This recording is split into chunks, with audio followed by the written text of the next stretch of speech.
This podcast has been brought to you by Xenio Travel. We are building the most amazing hospitality network.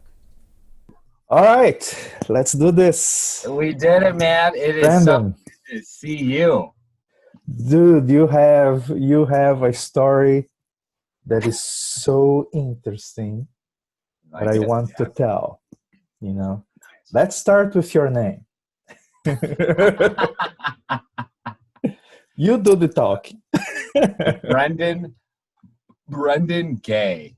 Uh-huh. Gay as in homosexual. I can't tell you how many times I had to repeat my last name to people because the first time I say it, they're like, "What?" And I forget. I forget how shocking of a name it is because it's your name. I'm used to it all the time. It's always regular. But when I tell people, they just freak out. First time I met you, at first I thought it was a joke, for a moment. And then I think you sent me also your Facebook profile, and I saw, okay, his name is Gay. All right. And in fact, in other conversations, in other podcasts I had, uh, I talked about the history of some words that I find interesting, and gay Yeah, is one of them, because gay used to mean, I even opened here the dictionary to yeah, see, it's lighthearted and carefree, and it used to mean some, and maybe the way it was used, it was even used as glad, like, oh, you're yeah, so gay, you're so happy in a way. yeah, And then later the homosexual movement, as much of a movement it is, they took the word, right? They took the word, and then it became later homosexual. yeah, But and sometimes words change like that, and yeah, it's funny to use them in the old meaning, yeah, in yeah, regular yeah. conversation. It's like, because it has a little bit of a shocking, but the other person, unless you're talking to an idiot, but the other person usually will understand that you were playing with words, you were applying the old meaning. Yes, you know 100%. Yeah, yeah, there are a lot of plays with words that you can do. For instance, I had a girlfriend that her middle name is Murphy, and I used to when I was talking to other people about her, I would be saying, oh, and Murphy did this, Murphy did that, or I would be referring to Murphy, hmm and then I would let the impression grow in their mind that Murphy is a guy, right? So because they I didn't see. hear the context, they only heard that, oh, Murphy did this thing, so they would be thinking a guy, and then she would Yeah, show up and say, oh, here's Murphy, and then that would create that shocking, that exactly. that, Yeah, that it's called uh, peripatia. It's the moment that you have a cognitive dissonance, that you are thinking one thing, but actually the reality is different. oh man, that is comedy to a T, the surprise element. I like E- that. Yeah, yeah, that's exactly. great.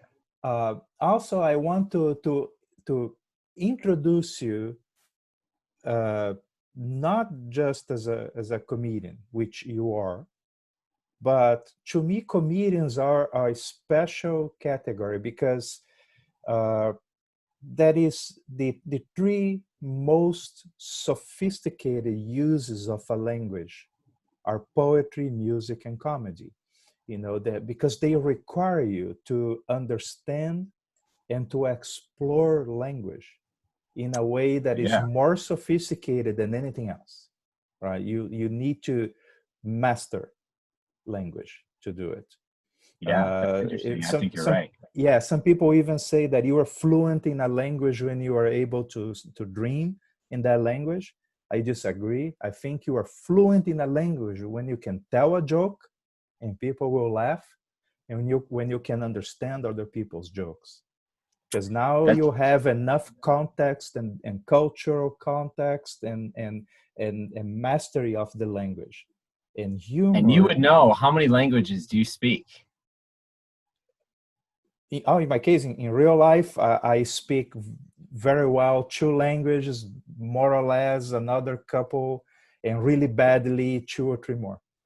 I mean, that's amazing. That's Yeah. still even really badly. I speak really badly English, but Yeah. still, it's great.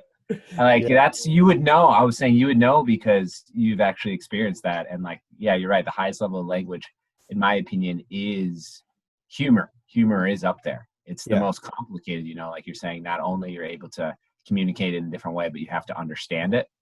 Yeah. So like the fact that you had to do that with 5 or 6 languages, try to understand it is you would know.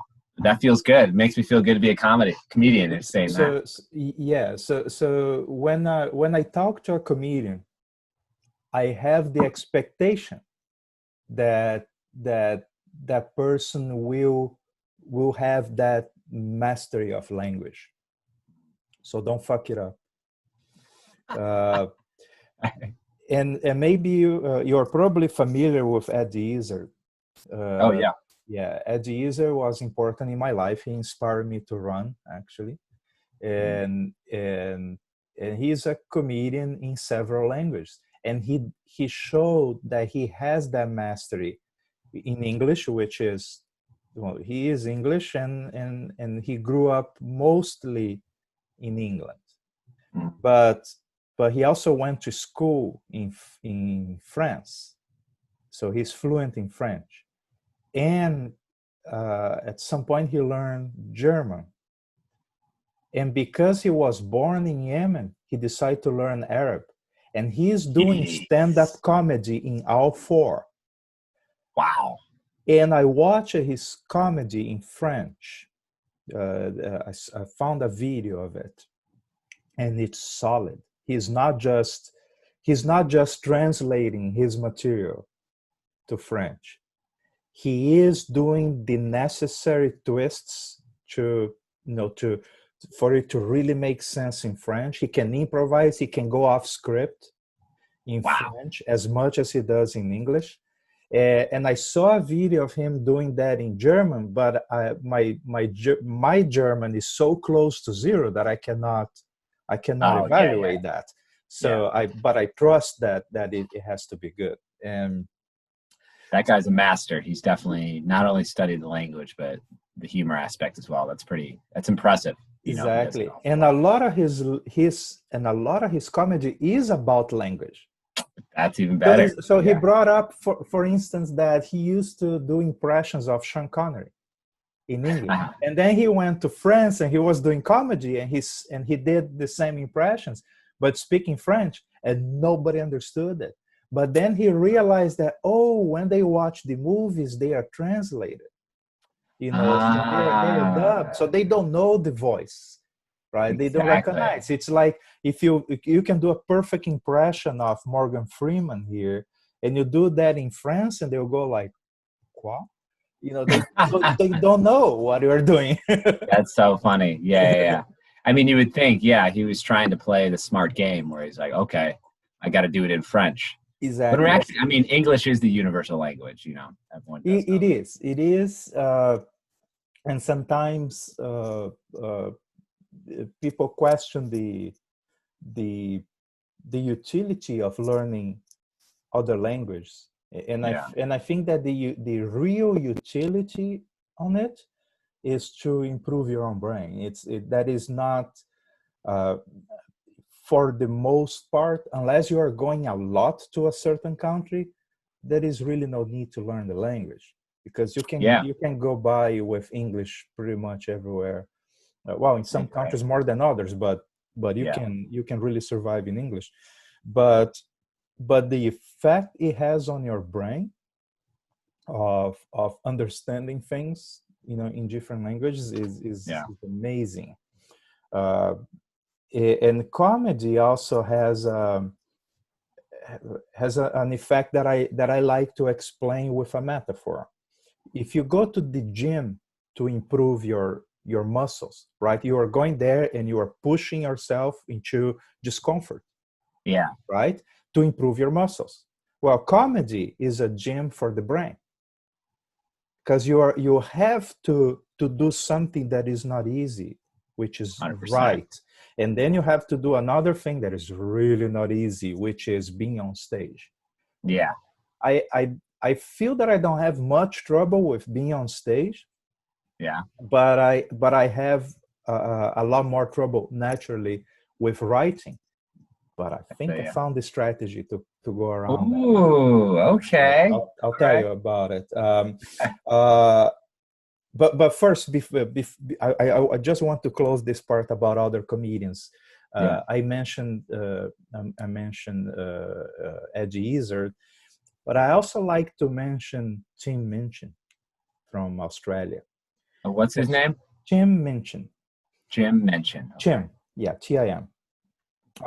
Tim Minchin, to me, is the most sophisticated comedian in the world. Not that the jokes are incredibly, I would say when you look at delivery and the text of the jokes, I would put certain people above him, like Louis C.K. or Joe Rogan. But Tim Minchin, he delivers his jokes through music. Oh. And he composes it, and he plays with a full orchestra. He composes the entire thing in the form of music. So now pretty impressive. Yeah, that's pretty cool. I like that. He has to master two of the most complex uses of a language. He does that in English that is not specifically Australian English. He limits his vocabulary to what is common between British and American English. Wow. So that's another restriction, right? Yeah. So his music, if you play it to an American, he understands it perfectly. And he also does that with a tremendous style. So I would say that where it comes to the level of sophistication, of complexity of writing, nobody comes close to Tim Minchin. It's worth watching. And everything is through music or poetry, and he delivers that with where even if you look at it just the music, if you didn't know the lyrics, all right, you would be impressed because the music is amazing, right? So I got to start beatboxing on stage. I mean, I got to be more like this guy. Just add some music in there. Have one guy with a harmonica on the back.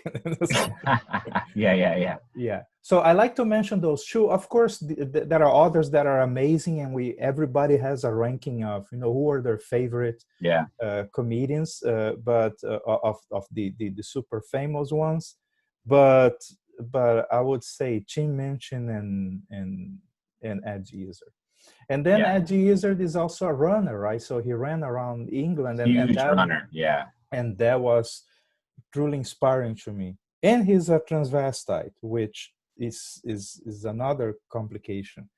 And he has ambitions about politics. He wants to be. He's like four different people in one. He is. And I have friends that know him in person. Yeah. And met him, and it's very interesting. One of my friends, she is very perceptive about certain aspects of psychology, and especially sensuality and things like that. And she said that when he dresses as a man, he is incredibly masculine. And when he dresses as a woman, he's incredibly masculine, but in a way that is congruent. She said it doesn't look. It's like he's not trying to act like a girl. He's not really changing much he's not changing much the subliminal message that is going through. He just likes to dress. And he jokes that he's a full man plus a little bit of a girl. So so he just likes to add, but he has a very masculine presence. It's interesting in our culture today, I think especially in America, those lines of being like a girl and a guy, they're pretty blurred now. You know, it's a very fine line, you Yeah, know, like you can, and it's acceptable too, which is nice, but like, you it's know, quite. these gender roles are obviously switching back and forth. And I think he was definitely an innovator of that, Oh, you he know? was doing that when before he was cool. He was doing that at the time that he could get your ass whooped on the street, Exactly. and he did. Like he had a few cases in which people attacked him on the street. Yeah. You know, the future the future has arrived, but it's not equally distributed. You know, it's not like everywhere is at the same time. Yeah, you're right. Yeah, definitely. Yeah. Definitely. So you're a comedian, and that's the way that we met, because you were doing a tour of Yeah. of America, right? So how did that? What was the idea? How did that work? Yeah, let me tell you all about that. So basically what I did is I was a comedian in Chicago in America. And I was, you know, this young guy. I did it for a year and 1 month in Chicago. And I kept looking at all these great comedians like, you know, Dave Chappelle, you know, Louis C.K., a Bill Burr, Sarah Silverman. Mhm. And they kept saying how they got really good at stand-up comedy is they went on the road everywhere. Chris Rock, I was on the road. That's when I got polished. I was on the road. That's when I built up my material. I was on the road. That's when I saw what was good comedy. And me being an ignorant, dumb comedian, only a year and a month in, I'm like, I guess I got to go on the road. So I literally, I told my work, hey, you should come to this comedy show. And I had all my work and all my friends go to this comedy show. And it was like at a big club, the Laugh Factory. They all came, they went, I did well. I only did like, you know, 7 minutes. I did well. And I got a really good clip of that. And they're like, oh my God, this is amazing. We had no clue. This is great. So then the next day I asked them, I go, listen, I want to do touring, you know, across America. I want to work remotely and do stand-up comedy. And they just saw the show and they loved it. So it's like, yeah, we're going to help you out. They're so ambitious about it. We're going to do it. Like, maybe you can do it for a month. And I'm like, okay, sure. You know?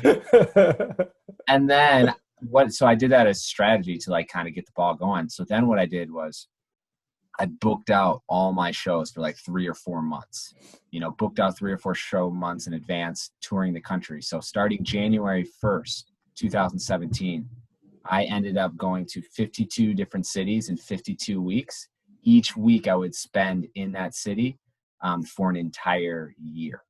So I ended up doing, you know, 36 states, you know, doing over like 250 shows that year, and really, really growing myself as a comedian and like learning about these different cultures within America, meeting some of the greatest people ever, did a lot of couch surfing, met a lot of new friends. You know, it was an amazing experience. And then week 1, my first week, I was in Miami, baby. Right. And I watched it and I thought, wow, you didn't sound like a beginner.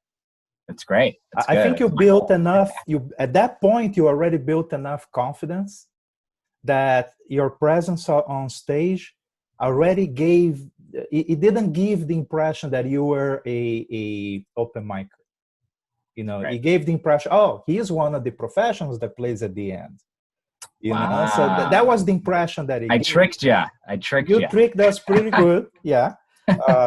Because that is a vibe that comes out of it. You know, sure. Depending on the level of mastery of it, and how comfortable you are with the microphone and your timing and how you perceive the public. And how I did that is just repetition. Mm-hmm. You know, repetition. So my first year, you saw me like a year and a month in, you know, a year, 2 months in. That first year, I went on stage every day, multiple times a day. So like I was getting and it's Chicago, so you can do like 2 mics a night, 3 mics a night.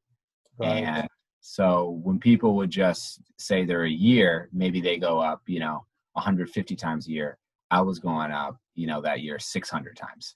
Yeah. 500 times. So I'm glad I did that, because that's what kind of makes you better. You want to just do it more than everyone else. That's more difficult in Miami because we barely have one open mic or two per week here. Because there is not a lot of comedy in Miami. It's nice outside. There is a lot of things to do. Exactly. But in Chicago, it's miserable. So you need to go to the club and drink and laugh, and that's true. the It's source cold. of your happiness. But in Miami, there is too much to do. No, you're right. Yeah, few opportunities. So I did a lot of open mic here. I know. I was so pumped when you told me you were going to do stand up and you loved it and you went on stage. And You didn't see me on stage, right? No, I didn't see you on stage, but I saw you on Facebook and post about it. All right, yeah. So my journey was very different than yours. Very different. Tell me. It started with a challenge that I posed to myself. I was in Kiev. And I was thinking, and I knew that I was going to stay there for several more months, because I was there for the summer, and I decided to stay until the end of next summer. So I thought, okay, at least 8 more months here. And then one day I was thinking, if I was to immigrate to this country or any country, could I make a living out of it? Like, can I make money here? Yeah. I started asking that, and I thought, all right, I'll take that as my challenge. So first, I went to all the English schools, and my English is interesting. I understand well. I write relatively well, with a little bit of help from the autocorrect. But when I read something or when I hear something, it's very clear to me if it is correct or not. I have a very good perception of how things should be said, and that means I may make some some mistakes, but my English is really good. But if you ask me to enunciate any of the grammar rules, I suck at it so bad. So I thought, okay, one thing that I cannot do is teach English, because if they ask me a question, I don't know, right? So I thought, okay, so let's start with the English schools.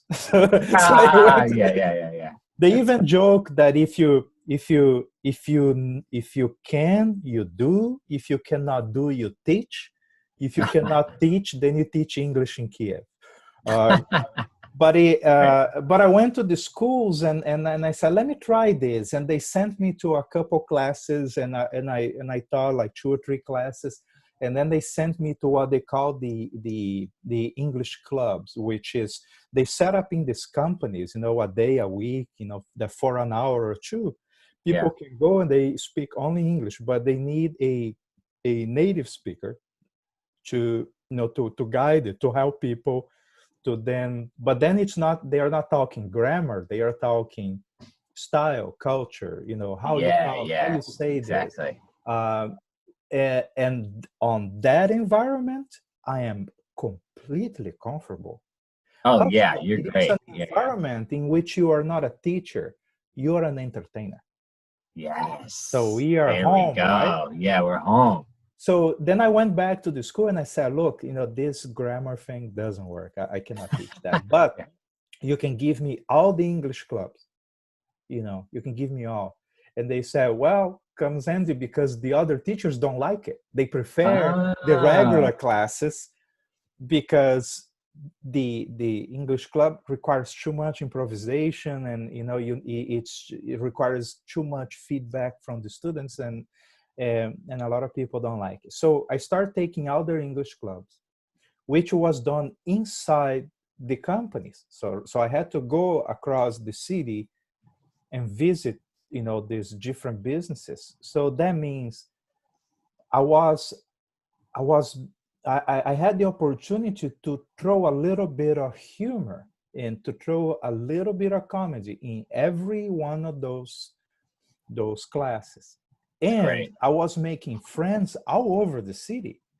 Between those and my biker friends in Kiev, I have more friends in Kiev than I have friends in America in quantities. Right? Wow. And in just a year there, a year and a half. So I was doing that, and I was making like something like $100, 100 something a week. Okay. That already covered my rent and my food Whoa. because it's so cheap to live there, right? $100 Wow. You were killing it. You were an entertainer, baby. That's $100 great. a week cover my rent and my food. But then I thought I want to learn improv comedy. Yeah. So what is the best way to learn something? You teach it. So I went to I went to Facebook and I created an event in which I would be teaching improv comedy. I had no training at all. All right, no training. So but then I announced it with 2 weeks in advance, and then I went and watched every YouTube video I could find, and you know, and I would, you know, go to these groups about improv, and I would see what they're talking about and learning Wow, that. you really put yourself in the fire. I kind of like Yeah. that. You And had I to was force yourself charging, to learn. yeah, and I was charging people the equivalent of $10 to attend a 2-hour training on a Saturday. Yeah. And I set it up on a small bar called the Blues Bar that they closed now because of the pandemic. So, but the bar is relatively small, and guess what? I filled it up. What? You know, a lot of people showed up because I told that it was going to be improv training and in English. So a lot of expats showed up, and a lot of Ukrainians that speak English showed up because they thought, oh, this is fun. I'm going to learn to do something on stage. You know, it's going to be comedy. And it was a success. On that, I was making like $200, you know, every other weekend. So now I was making total around $500 a month. Whoa, I mean, you might as well retire. Remember, in a country where English is not the main language, yeah, I didn't have papers. I was a tourist, right? And wow. No formal training in anything that I'm doing. And I was making already 3 times the money that I needed to live there.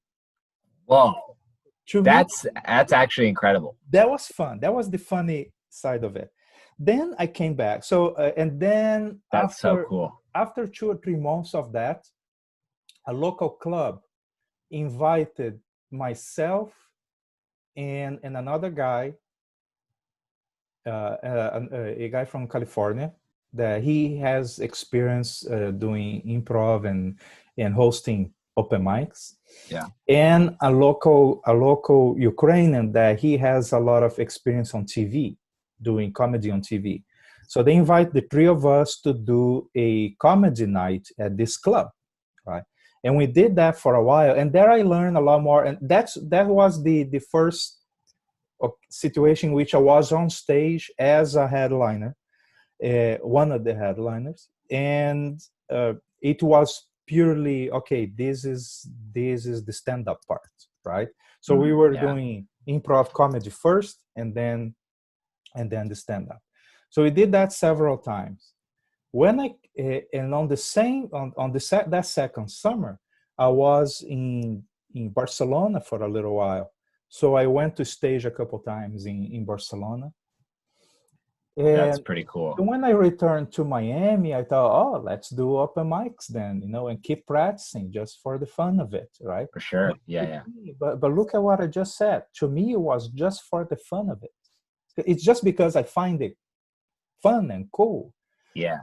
So I would, and I was building a list of material that I could easily fill 5 to 10 minutes. And so I had a version of it that was 5 minutes long. And my short-term memory under pressure is not that great. So I would write a cheat sheet. I would do like this. I would put a cheat sheet on the floor, on the stage. Yeah. And then as you're talking, it's natural that sometimes you look down, and I would look at my list and it had the keywords, right? It's a good hack. A I good hack. noticed that Bill Maher does that. He has the pages taped to the stage. Yeah. So That's common. A lot of people do it on their hand too. They'll write it like on the inside of their hand or something. yeah, Yeah, exactly. yeah.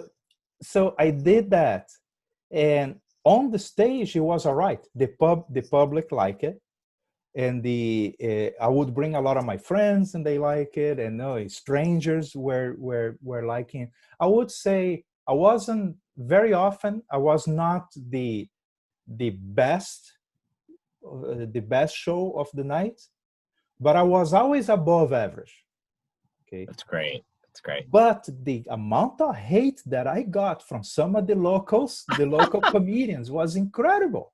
They didn't like And you? I was Why? thinking, I was thinking, why? No, because they're incredibly competitive. Remember, there are a bunch of guys trying to do it, and just a few spots, just a few open mics that they can hit. Yeah. So and then you come in there, and then you become in. friends. You become friends with them on Facebook, and they see that first I was not an ultra liberal, and then I would occasionally criticize something racist they did or something, whatever, and I would get an incredible amount of hate. And one of them one day said, "Your material is not even original," and I was thinking, you know what? He has a point, because a lot of my material is stuff that I wrote from ideas that are boiling in my memory, right? But I started Googling. So I wrote all the stuff, right? And there are websites where you can submit a text and it Googles everything and to see if there is any plagiarism or anything like that. Mm-hmm. It's used by companies that they hire writers to write articles for them. So they pass through that to make sure that the guy is not just doing copy and paste, right? I got my own material and passed on that filter. 30% came out as plagiarism. I thought, how come, right? But then I was looking at it and I thought, but a lot of these jokes, either they were easy to write, so it's relatively easy that someone else also wrote the same thing before I did. And some of those things were it was so natural to write that it was very natural for someone else to do it. And there were a couple of cases that I am sure that is my idea. Like in my memory, I wrote this, I thought of this, right? And then I found that Anthony Jeselnik said the same thing. And the other, wow, that's a good comedian though. And the other was a bit that Doug Stanhope once said. And I thought, and they were not one-liners, they were like ideas, right? Yeah. One was this joke that I said that I had a girlfriend that she had a piercing, she had a ring on her lip. Yeah. And she also had a ring on her clitoris. So I said, why don't you put a chain linking them together? You can have an orgasm just by talking too much. And then I discovered that Doug Stanhope said something nearly identical. Isn't that crazy? Because that's such a unique thought. It's really unique, but it's with the internet. If someone says the same thing over there in Australia, literally the other side of the planet, you can immediately notice because of the internet. So then I thought, wow, it's really difficult to write unique material, even when it is original material. It's still different to be unique, right? Still different, man. So I thought, I have the way. I made another bit that was just a story. I was telling a story about something that happened to me. There we go. And then I thought, okay, it's impossible for this to not be unique because there is only one me. Yeah, you found a way, man. That's exactly it, man. In order to not do it. I didn't find a good closer for that one. It's loaded with good material through the story, I just need to get a good closer for it. So it's still a work in progress. But Yeah. once I did that material, and once I deliver it once, even with the weak closer, I delivered that, and people love that. But also, I didn't need notes, because once I begin the story, even if I miss or have to change the order of one detail or another, Yeah. because it's just a conversation, it was so much easier to deliver. You found a hack right away. You I found the found the trick, hack. dude. That's very impressive. I mean, the reason why you did that, you actually did your research. You actually Mhm. took in someone's advice that they told you, and like, what's going on, and Yeah. you had an open mind, and you're Uh-huh. like, hey, yeah, let me look at this. And then you Yeah. found out, it's like, okay, I need to have my own original ideas. And then you Yeah. found out it's Yeah. actually easier to be personal and tell your stories. That is great. To Yeah, find that out, stories are better. Yeah. stories are way better. Yeah. And because all my stories are related to travel, right? So I already have the name for my, if one day I do like a 1 hour thing, or or if I do a video, I know what I'm going to call. It's going to be Lost in Translation, Mhm. because a lot of it is related to traveling, and how there are several circumstances that generated some of my jokes, Yeah. that they were the consequence of not understanding the cultural norms of the Lost in place, translation. Yeah. or not understanding the language. Like one day I was the first time that I was riding my motorcycle in Germany, I got I was my GPS was not working, and I was not sure that I was on the correct road to go to to where I wanted to go. And then at some point I stopped, and I was riding with a girl from Texas, and at some point I stopped the bike, and I opened the map, and I was trying to figure out, okay, I know the number of she was saying, so what are you trying to do? I said, I'm trying to find where we are, so I can figure out how to go where I want to go. But Yeah. first I need to find where we are. She said, okay, but why is it difficult? I said, because I saw the name of the city and I can't find it in the fucking map. It's all over the place. I saw that in the last 4 exits. I saw the name and I can't find it on the map. What's the name of the city? Oh, it's Ausfahrt. But somehow I have to introduce to the audience that don't know German that Ausfahrt means exit. Oh, So okay. Now I see. yeah, Yeah. or the joke would work with it's real. Actually, I was looking for Ausfahrt, but and I couldn't find it on the map. But I just need to find a way to introduce to them, Exactly. Ausfahrt means exit. Yeah. Yeah. No, So that could so be I a have a great lot of joke. Yeah. I have a lot of these stories that they are real. They can be good jokes. I just need to work on the closer here, on the introduction there. It's details. Yep. But they are easy to remember for me, and Mhm. and I don't run the risk of saying the same joke as someone else. There were at least 3 things that I wrote that later I discovered that that guy. What's the name of that comedian that used to say, "I don't get no respect"? Everyone. No, this guy, I don't get no respect. What was he? Black, white? white guy, old, died a few years ago. Died. Rodney Whatever. So Dangerfield. so I discovered that there were three or four different jokes that I was telling. Those were his jokes. Wow. And I discovered, because they were one-liners, it was so easy to coincide. Yeah. That it was his material, and I didn't know. Wow. That's So amazing. You have so parallel thinking with these good comics. So I that is think a that's a good lot of thing. parallel thinking. If you do one-liners, it's so difficult. And I was avoiding current events. I never did jokes about current events. Mm. So and even so, it's so easy to match. Yeah. Again, because of the internet, right? Uh, uh, Dangerfield, Rodney Dangerfield. Yeah. Ronnie Dangerfield. That's his name. so yeah, I don't want to be rewriting his jokes Yeah, by yeah. accident. And so in fact, the guy that said that to me, he said that in a moment of rage because he was attacking me. I pointed out that he said something that was obviously racist. Yeah. Not on stage. I don't mind you saying racist stuff on stage. No, he said racist stuff on his Facebook.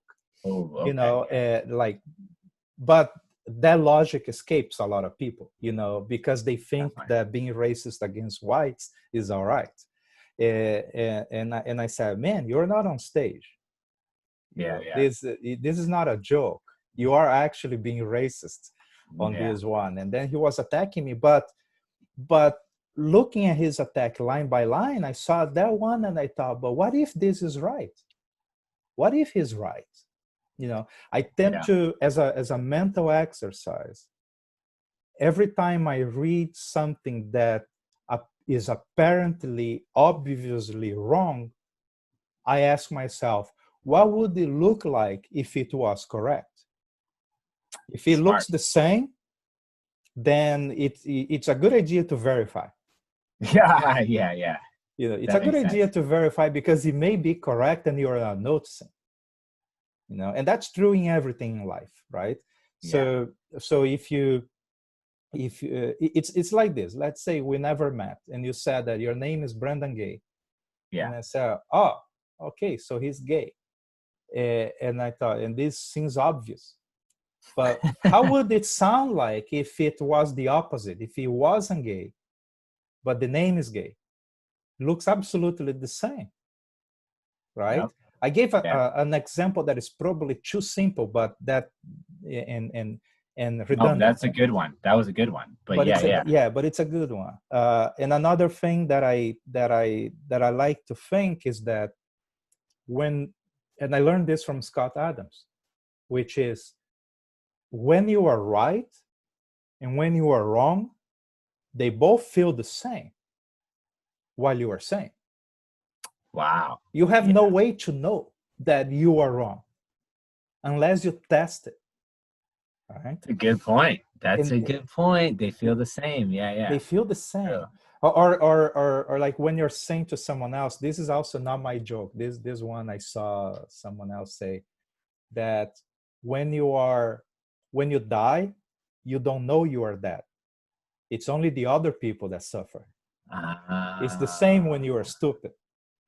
Yeah, they do suffer. That's great. I'll tell you what, I'm not suffering. So feels good, doesn't it? That feels great. That's a good joke. Yeah. I like that one.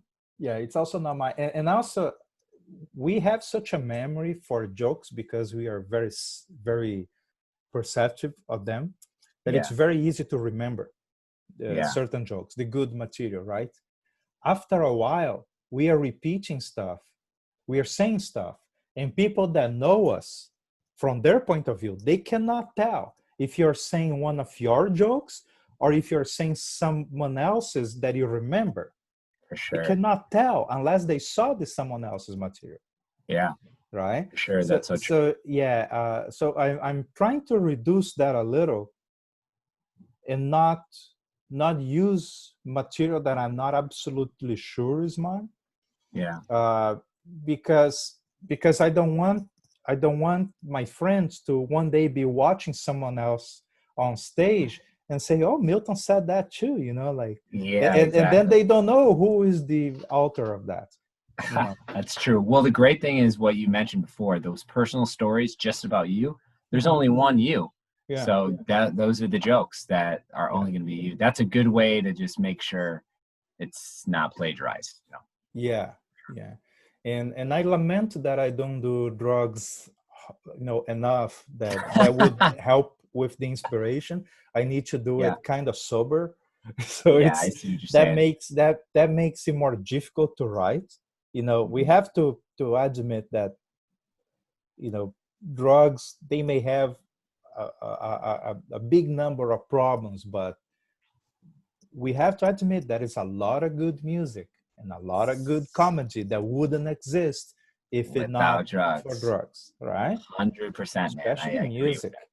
But so because I write sober, it's I need a backdrop to start with. I need something Yeah, else, and the vague memories of my travels is gives me that. that's Right? great. But how I do mean, do you you still go on stage a lot? Do you still like do it more when I travel? You more know, travel? so Yeah, I did it in Bulgaria, nice. Spain, Ukraine, uh, Brazil. That's cool. Brazil was difficult Was it because I really? had to do in Portuguese, That's and I am a fluent tough in language. Portuguese, and I'm Oh, you're fluent in fluent? Portuguese. Yeah, Wow. but a lot of the material that I have doesn't make sense in that language, or it doesn't sound right. It's a language that is different enough that a lot of the material cannot translate. Wow. That's Yeah, interesting. Trying to very. bridge that gap would be difficult. I That can was imagine. difficult. That was very difficult. Also, it's like comedy in Russian and comedy in Portuguese. I noticed they have stronger punchlines. It's more they tend to have like this very blunt punchlines, or the sometimes the punchline is not even funny in English, but because it was so blunt, it it is funny, you know, for them. So Yeah. it's a different style. I don't think that we have any modern comedy in America that matches that style. Mm. um yeah, so in Russian and Portuguese, in Russian I don't speak well enough to do comedy, but I can understand sometimes, you know, like It's I would good. say I understand 20-30% of what they say.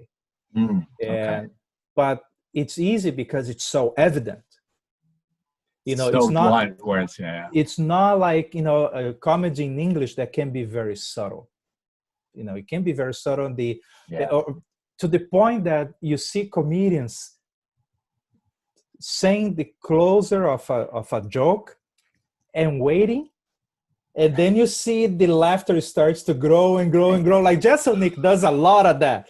He says Yes. something and then he waits, and then like 3, 4, 5 seconds later, then the laughter erupts because it took some time to process that idea. That's mastery of language, where he's able to Yes, figure out way exactly. before, and then I mean, yeah, you're so right. With you're This saying they're so is blunt there, where it's it's like, yeah, that kind of subtlety is very rare in comedy in many languages. yeah, Um, so yeah, in Portuguese it was really difficult, because 1/3 of my material was useful. And but so with the stories are easier. The stories are much more translatable. I just need to verify that the closer really works, you know, because at some exactly. point you need to close. You know, Yeah, so you got to end it. you can Yeah, be yeah. entertaining for a while with the same story. Like I have one of my stories is called "The Night I Met Sasha Grey," Oh, yeah. and it's a great story that I can tell over 10 to 12 minutes on the Oh, same story. wow. But at some point I need to close it, you know? You got to finish. And I'm still working on that detail. Isn't it beautiful though? You're trying to find the closer, you're trying to find the joke, and then once you do, you're like, all that work was Yeah, worth it. exactly. That is the craftsmanship of it, right? Yeah. But when I watched you were Mhm. not telling stories, you were telling jokes. I was telling Is your jokes. Yeah. material still like that, or and Oh, how do you write now? that's a great question. So now, since I'm more established, I'm still a developing comedian, but more established, Mhm. a lot of my jokes are stories. A lot of my jokes are personal. A lot of my material now they have jokes in them, but it's relative to a story that has happened to me or Okay. something in my life. For example, I tell the story how I was in Alabama and how I accidentally walked into a Pentecostal church when I didn't know, and they were doing their ceremonies like "be gone," and people were just on the floor, just falling. So that's a story. That's a story I tell, and I have jokes within it, and it's like a 3-minute bit. But those are the type of jokes I want to tell. Something that personally happened to me, and funny stuff within that story, and those are the best in my opinion. Jokes are awesome. They're funny. They're great. But I don't want to have that parallel thinking. And I want to be original, like you were just saying. So it's amazing the journey that you go on with stand-up, how you learn about yourself just by writing the stories, and you learn what's kind of funny or not. Once you verify them, you're like, wow, these people, I told the story about me, and these people absolutely hate me, you know, and it's about me. Or then the opposite, you tell a story, and these people actually love me about something that happened that could have been so embarrassing. You know, it's a beautiful thing. I think for stand-up, for me, my journey, I've learned so much about myself in talking about myself and sharing it with other people. And I'm glad you get to do that too, man. I think everyone should. Yeah, stories tend to be self-deprecating, and I try to avoid it. I try to find humor in other things too, not just in me. But of course, you need to balance that with a little bit of self-deprecating humor. 100%. Yeah, it has to be there, like the Ausfart story, right? Exactly. Yeah, it's a joke about me not understanding the language, but in your stories, could you find other angles, or were you searching for them? Oh, you know what? I usually do a story that I think is funny first. That happened to me. You know, so I usually, how it happens is I think of something funny in my head. Okay, I'm like, oh, that would be a good bit. So then I write it in my notes on my phone. So I write in my notes just to remember it if I'm doing something during the day, you know. And then after, at night or in the morning, I look at my notes and I see that story, and then I try to write it all out in stand-up form online, you know, like in a Google Doc. So then once I have that, I look at it, I edit it on the Google Doc, what I think would be funny, how I would visualize how I would say it on stage. And then after that, I would take that, go on stage, tell that story, how I wrote it in that doc. And then after that, I would always record my sets. So I would record it and I would listen to it, and I would see what they would laugh at, what was funny, things I would change. So I go back to the document, the Google Doc online, and I would edit that and see what else I can do. And then I would do that repeatedly over, like, you know, 6 times, you know, and then I would see what I have with that bit. And then whatever stuck with that's funny, great, I'll keep and I'll add on to it, you know, as the time goes by, or I get rid of it if it's not funny. Yeah, a lot of the craft, for people that are not comedian, let me explain that. A lot of the craft is you write the material, you show it on stage, and you edit. You show it on stage, you repeat, not a dozen times, you repeat a few hundred times. Yes. With the same material, and then it becomes really good. And most comedians do that for a year, and then they have the material so good that they can do a special. And what we watch on Netflix is the special. It's the result of that entire year of polishing that material. So of course it looks amazing, right? Some time ago, I found a video with I saw this special with of George Carlin, and I found a video of him about 8 months before on stage. So it's the same material, more or less, like I would say 80% is the same, but it's much earlier. And I'll tell you, it kind of sucks.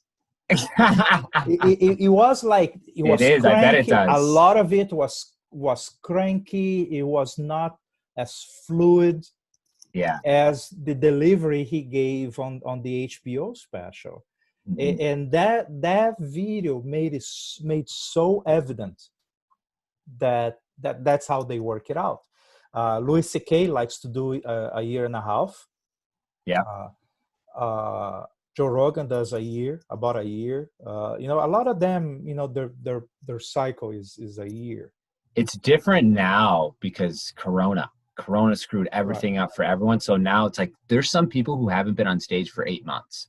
Right. You know, in some of these cities and places like Joe Rogan, for example, out of all this Corona stuff, he's done 1 weekend in Houston during it. Wow. Isn't that crazy? Where it's like, you're going to see the next specials coming out next year. because I'm actually taping mine February 27th here in Austin, Texas. Okay. So you're going to be seeing a lot of specials come out in May and in June and July, and they're going to be weird because people haven't been on stage and then they just jump back into it, And some original material may be coming up that breaks from tradition. Exactly. So something good may happen as well. I saw when I was in Sweden, the week that I arrived in Sweden was the week of their comedy festival. Because in Sweden, they didn't do lockdown. Everything is working. Their festivals, the only difference that instead of doing in a super big stage, they were doing that in bars and clubs. That's so cool. So there was no, instead of using the theater, so the number of seats was a little smaller. Yeah. And the number of shows was higher because now they had to spread it out, right? But still they were having the festival, but because we couldn't be sure, there was some space for kind of open mic, so you could sign up and participate. Yeah. But because of the lockdown, not in Sweden, but the lockdown in Europe, I couldn't be very sure that I could go through Europe and get into Sweden. So I would say it was like a 50-50 chance that I would be turned back to Ukraine. So they couldn't sign me up. And I had the material ready and all that. I thought, okay, I want to be on stage in Sweden, but that didn't work. But just a little more about my strategy. So I decided to use stories, and they are mostly related to my travels. But also I decide that there are many ways to be a comedian.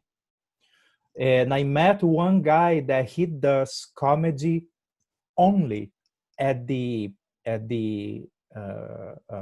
software conventions like Java 1 and some other, where it's all only IT people, IT. Tech, and all his jokes are IT related, so he can use closers that only the IT people are going to understand, right? Exactly, yeah. And I thought, years ago, I was thinking of creating some really nice parties. I was living in Boston at that time. And I thought, I don't like when I go to parties and there is the VIP this and the VIP that, and then it's like a castle. The walls are there to keep you out, not to keep you in, right? And I always felt excluded, or I thought, why would I be paying more just to see other people being paid even more? Like it's not, parties don't make so much sense to me unless I own the party. So I created my own club. I built a speakeasy after party club in Rhode Island, in Providence. Wow. And I would let just the right people know about it. And I would have the right people there, the right girls and the right drinks. I made a very nice bar and I had the people. And in the middle of the night, that place would get filled up. And I made some good money, right? Yeah. So I thought, okay, why don't I do the same with comedy? Why go be open micer in someone else's club when I can be the headliner in my own party, right? Yeah. And because there are competition is not the only way to develop. You can develop by bringing other people in and measuring yourself against them. Especially you're if you a smart guy. I didn't know you were this smart. Especially if you bring people that are more experienced than you are, right? Yeah. So I am developing it. Of course, I'm going to open mic when I travel, when I go to other countries, because that's my favorite. Yeah. My favorite situation. And not here, but when I go to a different city. So if I go to an American city that has a big open mic situation, then I'm going to practice there. But I have a business that we are developing in Europe. It's based in Sweden, which is a social network for travelers. which I Wow. will invite you in, and Yeah. it's an app and all that stuff. Dude, that's But awesome. we are going to be doing our own events for the shareholders and for guests and all that. And during those events, I will deliver like a 15-minute comedy, which is all related to travel, right? Yes, So I perfect. have my audience, I'm bringing my own audience, and it's always changing. It's not the same people every time. Yeah. And then I can deliver it, and it's my party, right? But one of the things Dude, that's a great analogy. I love but that. one of the things that I want to do is I want to invite other comedians to come Yeah. in. So we can do like an hour in which I do like 15 minutes, and I have 2 or 3 other comedians also doing 15 minutes. But I Yeah. want to bring people that are better than me, right? So I'm going to invite you. Yeah. Hey, I'm For not the better next than anyone, but I like that. next one will be in probably, well, depends on the lockdowns. It will probably be in Latvia in April. In April? Okay. And I can be there. I'm going to invite you. Man, I would love to do that, and just to hang out with you too. But like, Yeah. dude, I want to tell you something Be about you. fucking I've fun. learned it would be hilarious. Yeah. I want to tell you something about you. You seem like the guy who's always learning, always growing, always expanding. Like, just about you using that analogy of like, hey, there's different ways to do comedy. Okay, that IT guy, you heard about him, or did you see him do comedy? I saw Or it. you saw him do comedy, and you're like, Yeah. and you took that idea, and you're like, wait a second, I can do the same thing. Like, and I did it at the bar, at a party, and you're doing it. You put it in action, and you're doing it in comedy now. Now you Yeah. have your own business, your own niche.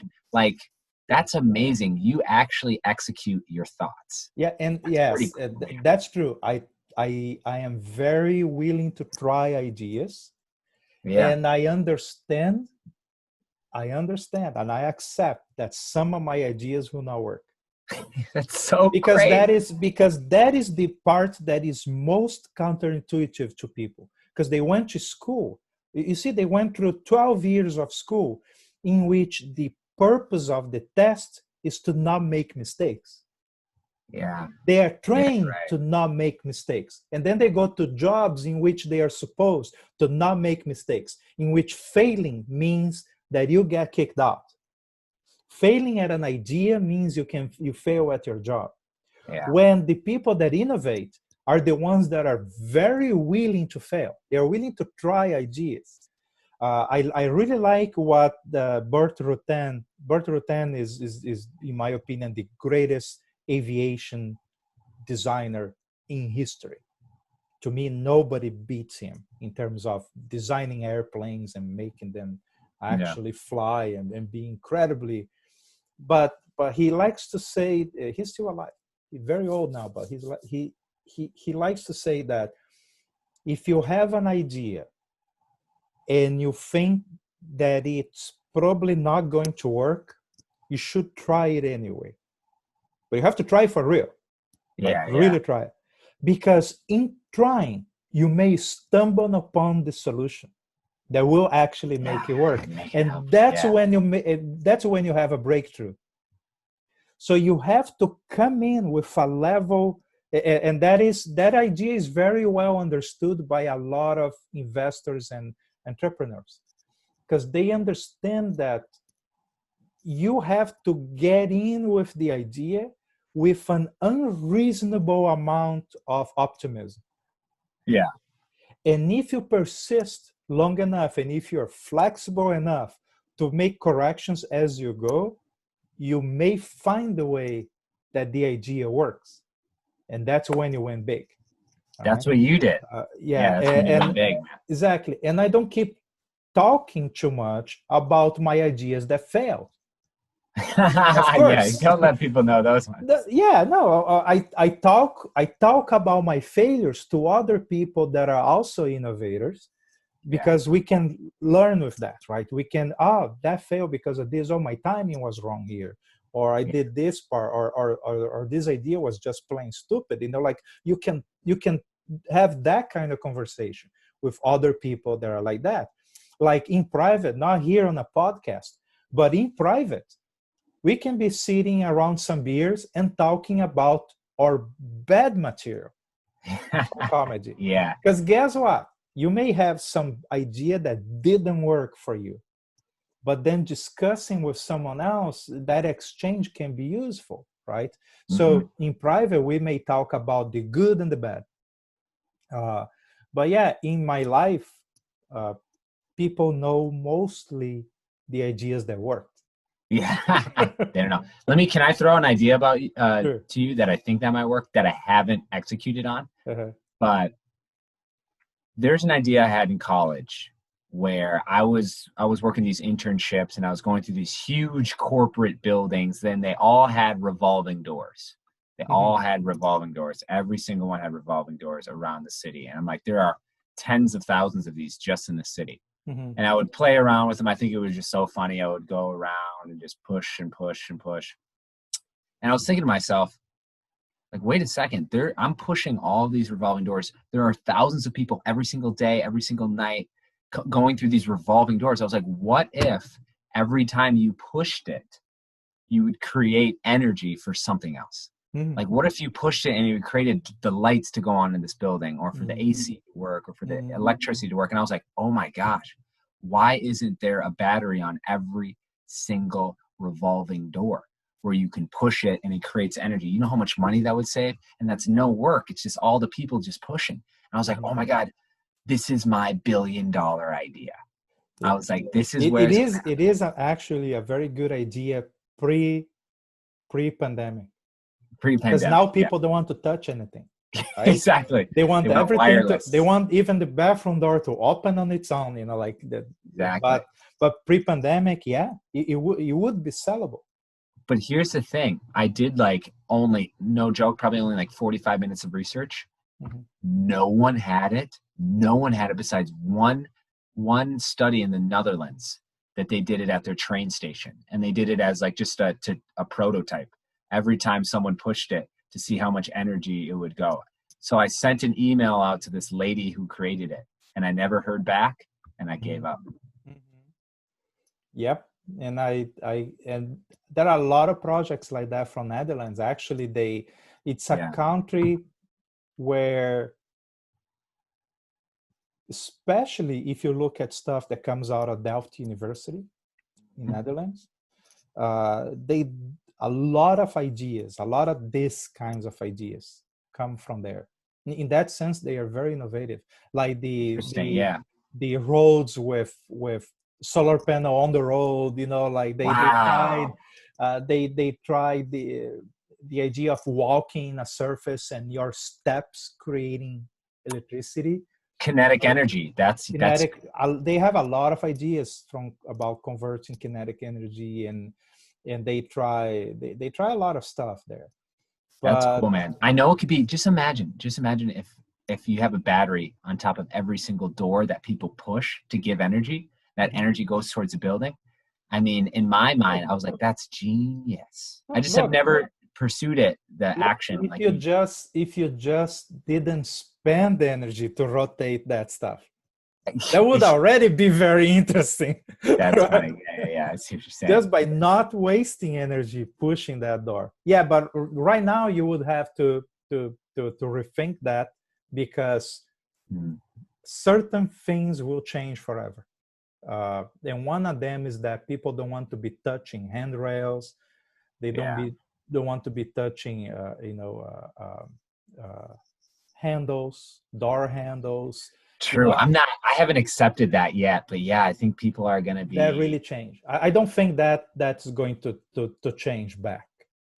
In the West, at least, we will not be wanting to touch door handles and a lot of things like that. Yeah.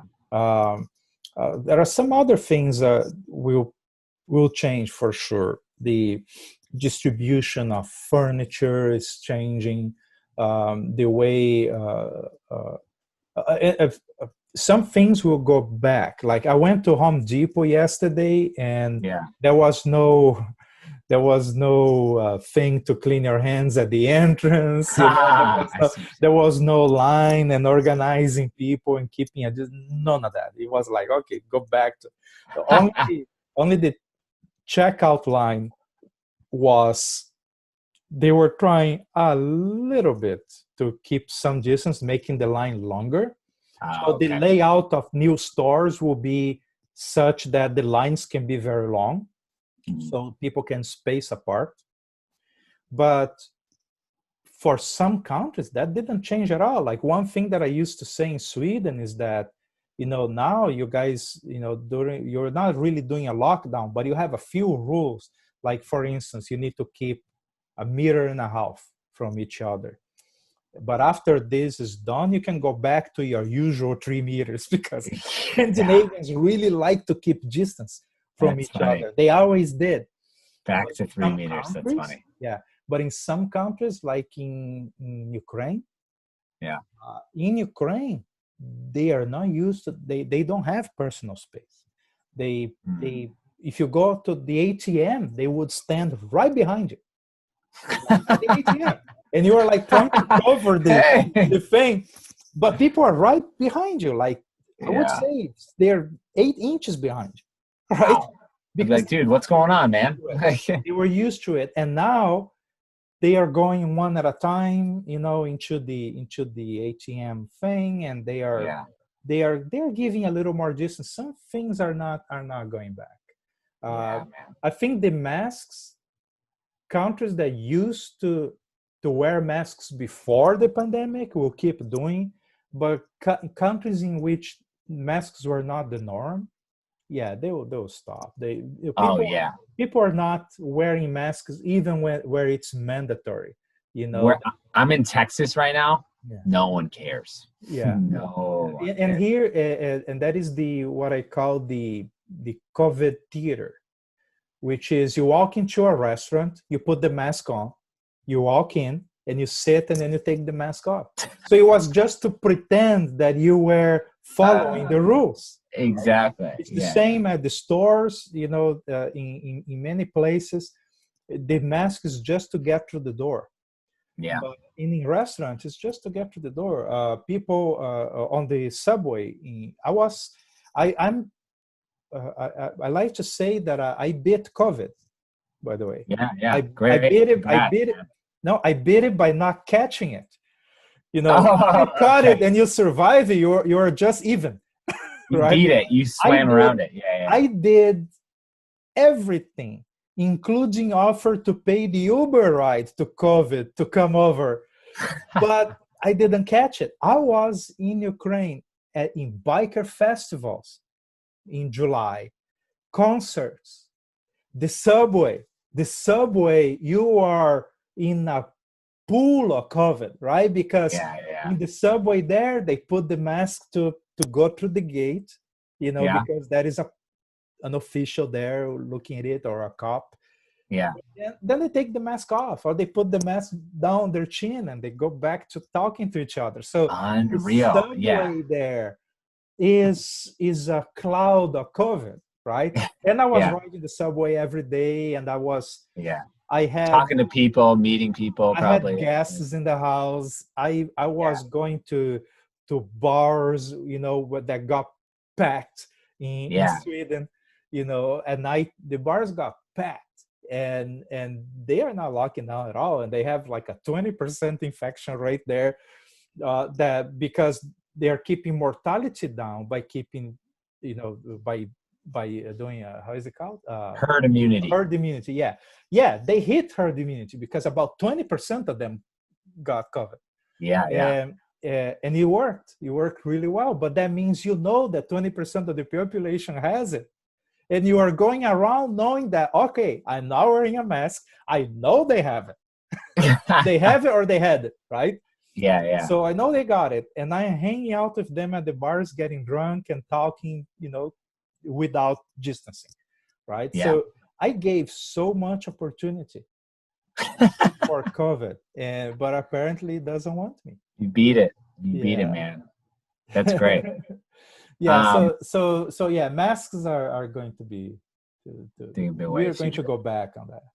So wait, let's talk about this because I got to go pretty soon. I have another appointment soon, but let's talk about this. When do you think the next time you're going to do stand-up? Do you think it's going to be in April in Sweden, or are you going to do it way before then? like Mike's?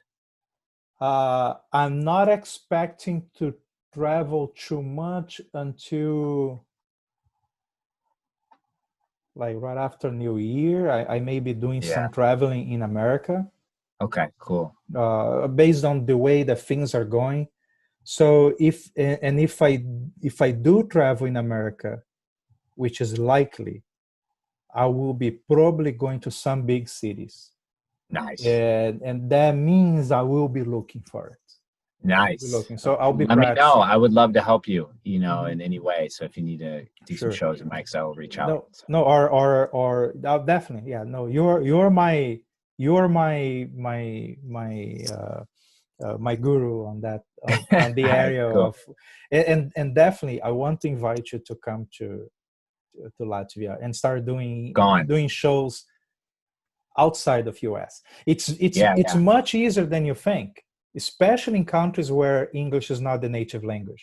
Because first of all, you fill up the club because if you just let the expats know, because they are eager to hear someone in English, right?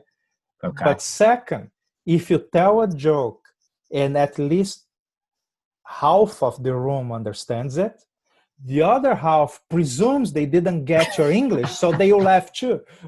So they are much more. They are easier on you. That's great. In that sense, what they are not easy on is that they drink more earlier. So you are more likely to get some heckling, and sometimes I love it. I love it. And sometimes the heckling is not in English. So you can't even know it. That's weird as fuck. So, but if so, it's in a way it's a good way to practice, to exercise with an audience that is different. Their timing may be a little different, and also when you have a lot of expats, that means a lot of them will be English or Scandinavian. Okay. So their timing is different. Their perception of the language is a little different. They are fluent, but their thinking is slightly dissimilar to American. So it's a very, very good exercise. Latvia, man. I'm excited. You got to keep me updated. That'd be really cool to do. Definitely, man. All right. Hey, man. So good to talk to you, man. It was so good to see you. You don't age. I love that. You got younger. Why age? Well, that's not necessary. That's not necessary. Our next podcast will be in person. Deal. Right? I like that. All right, man. Brandon, you're great, man. Thank you so much. You're great too. Take care. Okay, great. We hope you like this podcast as much as we like to produce it. This has been made possible by the effort of dozens of volunteers, supporters, partners, and visionaries that are helping us build Xenio Travel. Please visit our website